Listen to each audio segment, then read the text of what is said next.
So there's a content creator. His name is O'Shea Duke Jackson. O'Shea Duke Jackson decided that he wanted to take one of my videos from TikTok and do a little commentary alongside other videos from TikTok, kind of discussing the experiences of Afro Latinos when it comes to dating and racism and things of this nature. But what I really have a problem with is that his audience is really geared to Broomers. Just replace the B with a G. And when I saw the video, I saw what he did there, which was he didn't sit there and criticize it that much because he knew that the angle of which he was going to criticize it was the angle of a 14-year-old. Because I'm telling the story of myself as a 14-year-old essentially being coerced by my mom to get in relationships with older men. Now, here's the thing about my mom. My mom was racist towards me, still is. She did not like my skin tone. She did not like how my hair was. She did not like me as a person. I was pretty much a means to an end. I was the child she made so she can acquire a visa so she can stay in America. So a little bit about my mom. My mom has so much trauma that she has not dealt with. And of course, subconsciously implanted that into me and consciously. And so growing up, I noticed my mom always wanted to throw me to other people. She never really considered how I felt. My mom was not the type to talk to me about love, money, sex, health, just anything that of value, religion. She didn't talk to me about these things. Now, before I forget, my mom became a pastor when she was in her late 30s. And so did my stepdad. My real father wasn't in the picture because he was a Rolling Stone. And I have met my father. He is not the kind of person I want to be friends with, including my mom. That's why I've ghosted both of them. And I haven't spoken to neither one of them in probably 5-6 years. Well, my father longer. Anyways, when I was telling the story of me being 14 and not really knowing what I was getting into, it was me being very vulnerable and open about the experiences that people that are impoverished go through. I was very poor growing up. I did not have much at all. My mom was also a stage mom. So when I came to America, the first thing she wanted to do was get me into talent shows and into acting and modeling because she saw me as a pay pig until she got her visa. Like, girl, you got to do something for me. Either become a celebrity so I could be famous with you, or, maybe some money or something, but do something. My mother never loved or respected me as a person because I am the product of a man she felt, or rather he actually betrayed her. So she has always had hard feelings towards this guy. But I understand because he also was a deadbeat, is a deadbeat. He has 4 other kids he hasn't done anything for. In fact, he pretty much rides on the coattails of whichever kid has it the best. Thank God he doesn't hit me up because, every time he's hit me up, I just ignore him. But anyways, O'Shea was like, oh, well, tell me, have you guys experienced this and heard about stories like this? And the story pretty much was that, you know, when my mom said date older men, she meant that. She meant that. My mom would let a guy come into my life just as long as he could financially support me and her. In fact, this is another reason why I have ghosted my mom, because when I've been in relationships, she tries to coerce me into making my partners do things for her financially, which I'm not with. I'm not cool with. So, you know, here I am, a 14-year-old, and I can't conceptualize racism at this point because I've been so closed off while at the same time being thrown out. It's like I am barricaded in a home while at the same time being threatened with, if you don't do this or if you don't do that or if you don't listen to the ridiculous things I say, I'm throwing you out of here. I wasn't allowed to cry. If I cried, there was a problem. If I wanted extra food, it was a problem. Okay? If I laughed, even a little chuckle, it was an issue. And I don't think anyone who hasn't had this experience living with a narcissistic mom knows how hard it is to live with someone where you can't even smile. So, when I got in this relationship with this guy, my mom's biggest problem was that he wasn't white, rich, and tall. That was her problem. But if he was 25, 28, 30, and he had that, she would be cool with it. No problem. In fact, I remember walking in on her talking to one of my neighbors whose daughter was 15 at the time and had a baby with a man that was in his 30s. And she was like, at least he takes care of her. So, you know, it's better than her messing around with one of these young guys. This is ingrained into Latin culture. I didn't know that there was a law that you had to be 18 and up to, you know, date. Like, I thought that people could date at any age because I grew up in a country where girls were 13, 14, 12 years old. And they were having babies with men O'Shea Duke Jackson's age. So I never saw it as, oh, this is bad. I never saw it as that. In fact, I only noticed something was wrong with it when I was an adult. When I turned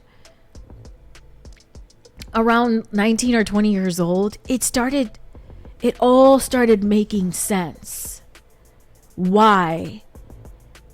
Well, for one, I remember coming back home after being with my son's father for an extended period of time in a different city. And when I came back, I remember kind of hanging out with some of my old friends or people that I, you know, associated with and asking, well, where's such and such, or how's such and such doing, or whatever. And they're like, oh, well, he's in jail. And I'm like, in jail for what? He was messing with a minor. And I'm like, who, such and such? I mean, they've been together for like 5 years. And they're like, yeah, it's still illegal. Wait, why? I isn't it like, aren't they like teenagers? Or, I mean, they both look super young. Like, why would they go to jail? Because it's illegal. I didn't know this. And that's when it started. Boop, boop, boop. I was like, oh, this makes sense. I started thinking about my life and what I experienced as a teenager. I remember as I was getting older, like approaching 18, so 16, 17, 18, my son's father would get angrier and angrier and treat me worse and worse. because I was starting to have an opinion. I was starting to formulate ideas of my own, and that made him very uncomfortable. Very uncomfortable. My son's father almost severed my neck when I was 17. My son's father took my credit and got an apartment and destroyed that apartment. My son's father did not care about loving me, taking care of me, and being there for me and teaching me the ropes. He cared about being validated. He cared about control. And here's the thing. I remember watching Romeo and Juliet when I was young, and I was thinking to myself, wow, what a lovely love story. This is something I would want. Someone that would love me so much that they would, take poison for me because they just love me so much, and we just die together. Right? And this man, I wasn't special. You know how I know I wasn't special? Because during a little breakup, when I was around 16, and I only found this out later on, he ended up messing around with a 14-year-old girl. Her name starts with a V. I remember this because me and her have had our issues. What's even worse is that he worked at a teen nightclub. And in this teen nightclub, he DJ'd there. So where do you think he's meeting these 14-year-olds? At this place. When my son's father met me, he met me at a party. And at this party, most of the girls there were super young. And I remember that I was in a music video with one of the artists that was hanging out there, and eventually he could not post the video because I was underage. I didn't find this out again until much later, like around, 23 years old. Because now at 23, this person is not of illegal, it's not illegal to have conversations or hang out or talk. So, he was telling me that he couldn't post a video because I was underage. Mind you, that, around this time,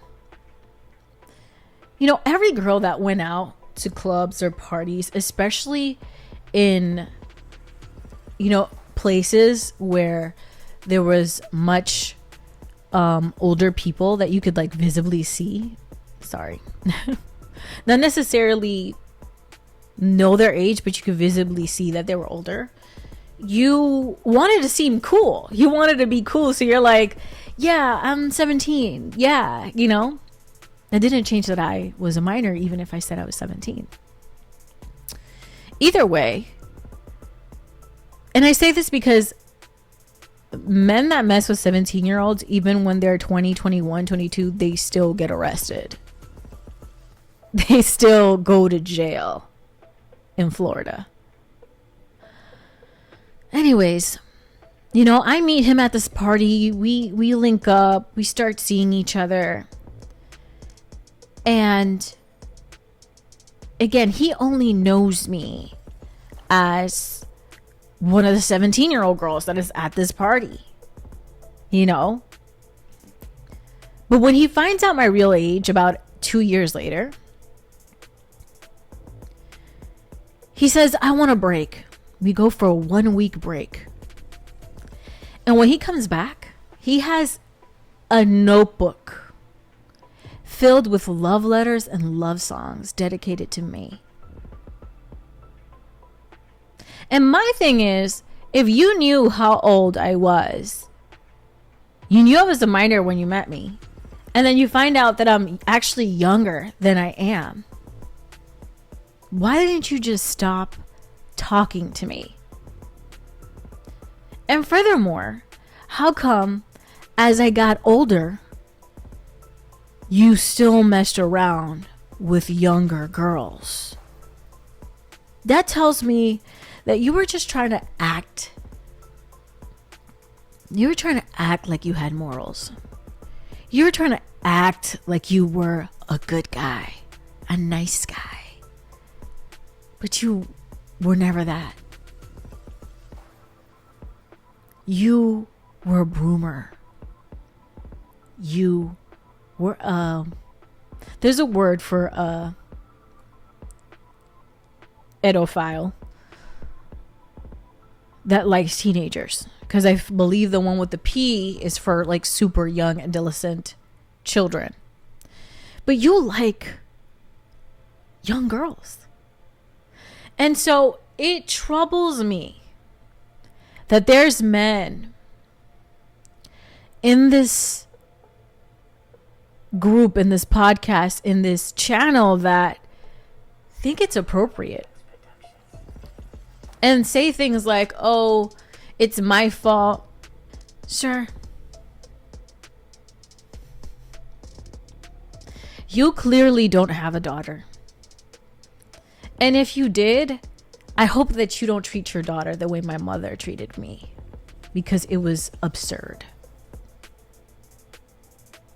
I had a conversation with one of my friends on the phone yesterday, and I told him about how O'Shea did this video, and he goes and says, you know, I knew a girl like that her mom would always throw her on me, and like I didn't understand. Like I did not understand why she would do that. And I'm just like, now imagine being 14 years old and your mom's doing that. My mom would be on the phone with men that were over the age of 21, over the age of 19, talking to them to see what she could get out of them, or to see if they wanted me and if they wanted to take me with them. I know this because I've called my mom out. I know this because guys would tell me what my mom was doing behind my back. My mom has never been a supporter of women. My mom hates herself. She hates her existence. And she hates me. And I look at the little me. I look at 14-year-old me and go, wow, you didn't deserve that. Not only didn't you not deserve that, you didn't know what was going on. You had no one there for you. And you were doing whatever it took to make your mom like you, or so you could be in a safer place, which ended up being not safe at all. Fast forward, I have a beautiful son, amazing, talented, handsome, smart, loving, caring, kind, giving, hardworking, educated, love him to death. And though I went through those horrible experiences with that man, the only thing out of that relationship that I got that was worth keeping was my beautiful son. This man has had other relationships that have failed due to his control and his lack of consistency and his abuse. And he has his prototype perfect woman. And if it weren't for her, he wouldn't even see his son, because I'm pretty sure she was the one who was like, you don't see your kids? Why would I want to be with a man that doesn't see their kids? I know he had to put on his big boy shorts, grit it and bear it, and force himself to be a good father because of that lady. So I think that his prototype came into his life, because if it wasn't for her, baby, he would not see his kids. So if that's something that I got to thank that white woman for, it's that. Anyway, O'Shea, I know that you support grooming. That's your thing. You can't be outright with it because, who wants to be jailed or, have problems because of their preferences. But I've seen your page. Your page can be entertaining, but your page has been about bashing women.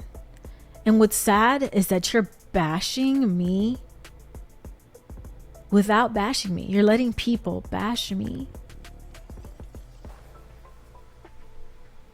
on the low because you don't want to. You don't want to get caught up because you support this stuff. You had to stoop to the level of a 14-year-old. The 14-year-old version of me telling you that story of me being 14 years old and experiencing that. You had to stoop to that level in order to make content. Maybe you're running out of content, buddy. Maybe that's what's happening. But a child's abuse, a child's misfortune, a child's pain, the little me that you're talking about,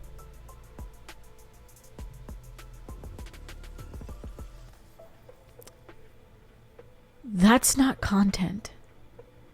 That's not funny. And it's sick. I don't know what else to say to you. It's dudes like you, your age, that are messing around with girls in my country that are 12, 13, 14, 15 years old. It's guys like you and guys that look like you. Because you know what? You could look like you and still be white-skinned.